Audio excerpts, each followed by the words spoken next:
going to show y'all how we camped last night. This is our neighbors in a tent, and Ken is over there taking down his hammock. And this is the jungle I went through, or we went through to get there. It's just a gnarly place. Bunch of rhododendrons. Moss-covered trees.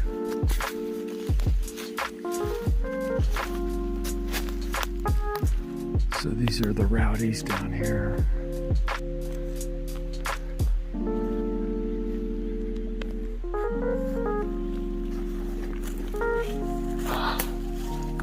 It's like somebody is up making breakfast. We have a stream running here. A little bit of a challenge to collect water in that one. Okay. So how do I get out of this mess? Look at this mess. Just a bunch of fallen trees. Campfire there. Big campfire over here. Looks like a lot of people have cleared out. There were more people than this. The stream we collected water is right over there. Okay, so I'm going to head on up to the AT. Tent over there, kind of stealth. Tent up there and stealth. Spread out all over the place.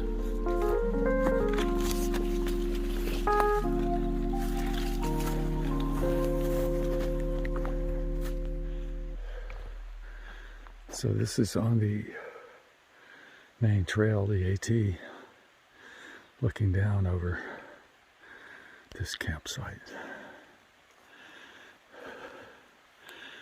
I bet in heavy rain, I bet this could flood, but hello everyone, it's Friday, May 21st. It's very early here. Certainly before 8 o'clock, more like 7:15. And I'm waiting for Ken to get packed up, and I'm just kind of pacing the trail right now. And so Friday, wow, thank God it's Friday.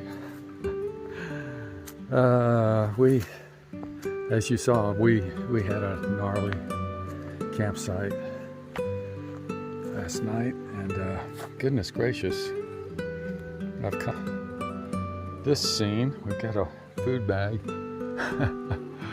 that has slipped, fallen down, and is easy pickings for a bear. Did not see any bears overnight. They have been reported in the area recently on Gut Hook, and yeah, so, but we didn't see any. So today's objective, we're going to get to Kincora Hostel. It is a legendary Bob Peoples owner, and it's supposed to be a real grungy hostel, $5 a person. We'll see if we can hammock camp near there, but the word is that he's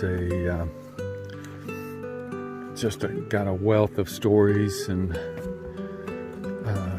his place is a museum, and so we'll give old Bob a holler and see what he's got there.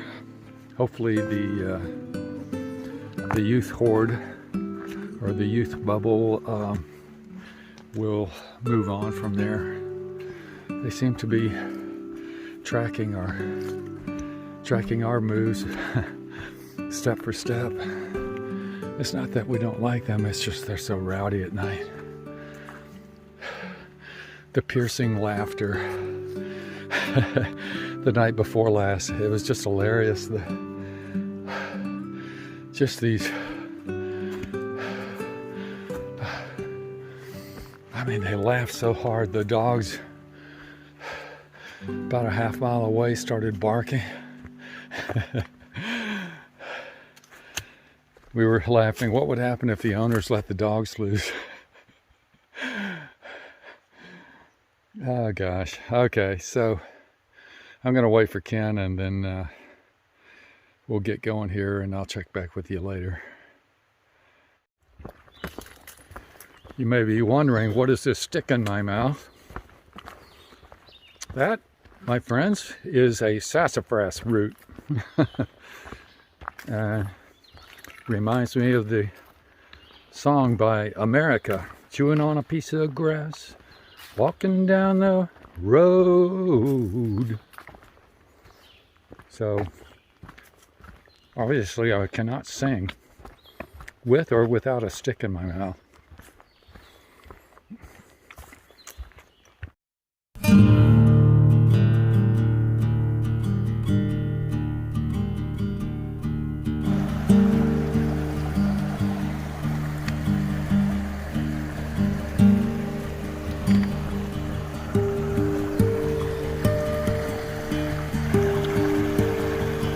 Laurel Fork.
This, my friends, is what they call a gumption trap. When you're walking with your head down and smash into this overhead log. So it's just, man, it banged the heck out of my head. So I'm gonna have to put a buff on top. I apparently scraped it a little bit. So, fun on the Appalachian Trail.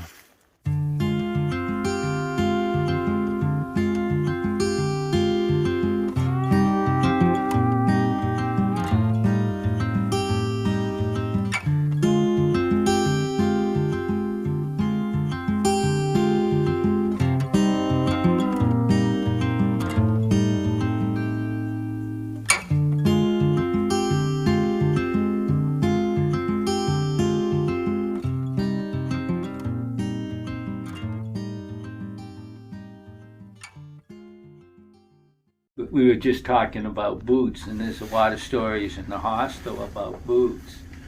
But my favorite was a year ago, March, and there was a single northbound hiker, and it was like 8 degrees. It was early March. So he had the wood stove on, and then he was sleeping on the couch here. So I came out at 5 in the morning, and he said, "Boots, breakfast." No boots.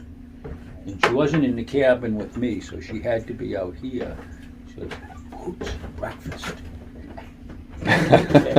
Out of the sleeping bag came boots. Here comes the head. I don't even think the hiker knew she was in there. I think I almost stepped on her last night. She's well, I think what she thought, he's in the sleeping bag, it must be warmer in there, I'm going in there too. There's a lot of stories, because 25,000 hikers bring 25,000 stories. Yeah. You got 25,000 in total? Almost. 24,900 plus. This season, probably this month, next month I'll have 25,000. That's crazy. Yeah. It's, Every day they just walk in and it's just a different bunch every day. yes and no. I mean, except for zeros. It's the same personalities with a different name. Okay. The only thing, the people that you're hiking with and the people behind you, not the people behind you yet. They're the same kind of people. They have the same interests. They're all looking for water.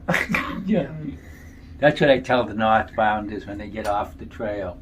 Go to your first cocktail party and go to the really important group that's talking about the serious matters of the world. Mm-hmm. Like, where is the next water source? Things that really matter. Things that really matter. So, no, fun. And then say, out of 25,000, I've thrown 2 out and not let 6 in. I can meet that many jerks where I grew up in Boston in about 15 seconds. You know what I've wondered? And have you ever had anybody just come here and just like, you're wondering when they're going to leave, they just kind of stay? No, they don't have that choice. I didn't think they would, but I just wonder if anybody ever has just tried Well, that. I had one guy, his name was Santa's Helper, and he still doesn't like me. An older guy, and again, it was early March and it was snow, and I have a 3-day rule.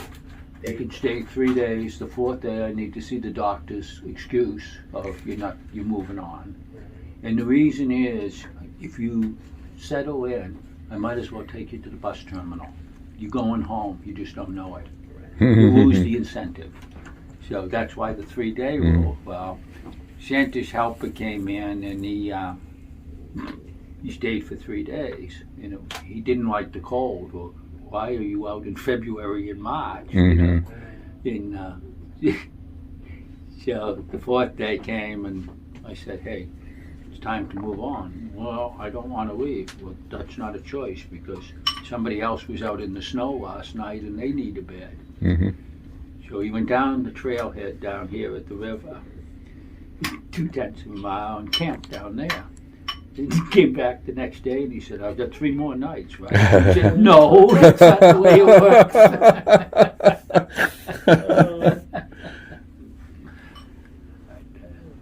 A lot of stories, a lot of fun.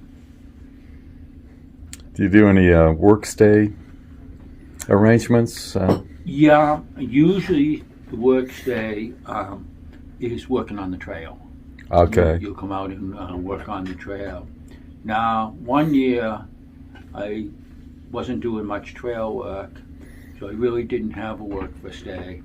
And I didn't have anybody ask me to stay Mhm. because I put a cord of wood to be chopped out next to my truck.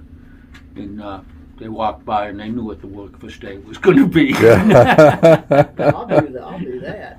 I'd enjoy that. To be honest Well, with you. yeah, some people do, but most work for stays, they want to wash the dishes and be on their way. It's a lot of work. Mhm. Splitting wood is, but I just never get tired of it. I just like doing it. I do approximately 11 cords every winter. Oh wow! Because this place burns a lot, and there's a wood stove in the west wing, and there's a wood stove out in the sweat lodge, and I burn wood. Do you? So, Mhm. like I burn hardwood and I burn poplar and hemlock in here. Reason being, you want a hot fire fast, Right. but you also consume Yeah. a lot of wood. So it's Yeah. But a hiker comes in out of the snow, they'll start the fire, and you come in here, and I've been in saunas cooler than this place because they've been cold for so long. So it's Wow. good. They have Wow. the option. So besides us, who are some of the crazier visitors you've had? get all kinds of people. One of my favorites was, she wasn't crazy, but her name was Hyper back in '98.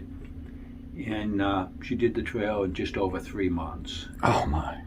And her picture's up on the wall there, and you take a look at it. Muscle density wise, she's probably the best looking hiker I've seen. And then she yo-yoed and came back, and she was the logistician for Jacques D'Ambrose, the head of the American Ballet at that time. And Good Morning America was following him down the trail. And they hiked on, and this gal from Denver came in named Morning Glory, and she was trying to catch up with them. And she said something about Hyper, and I said what I just said, muscle density wise, she's probably the best looking hiker I've seen. She said, didn't she tell you who she was? She's Hyper. And she spent like 6 days here, 3 days going up and 3 days coming back. And she said, no, actually, she's Heidi Proust. She won the bronze in the Olympic downhill in '96. Whoa. No wonder she looked like that. But she never mentioned skiing the whole time she was Wow. here. I remember thinking that. I was watching a episode of what was it called? The show where they had the people out in the woods. Survival, something like that. Anyway, there was a woman out there that was an Olympian, and when she stood next to the other people, it was just obvious she was physically superior to everyone out there. She was bigger, she was stronger, she was just... Well, Hyper's picture's on the wall there. Take a look at it. Looked like she hung out in the gym 24 hours a day. It just... upper body was just a solid rock, never mind the legs. But it's just neat. But as I say, you have no idea. I've had congressmen, I've had an astronaut, Wow. Everything likes to do. And it really doesn't matter because age, sex, country of origin, language you speak, money in your bank account. The white blazers don't care. Everybody's equal out here. And it's really neat. You don't get that opportunity too often. And Earl Schaefer was the first trail name, and trail names are great because nobody knows anything about you except what you tell them.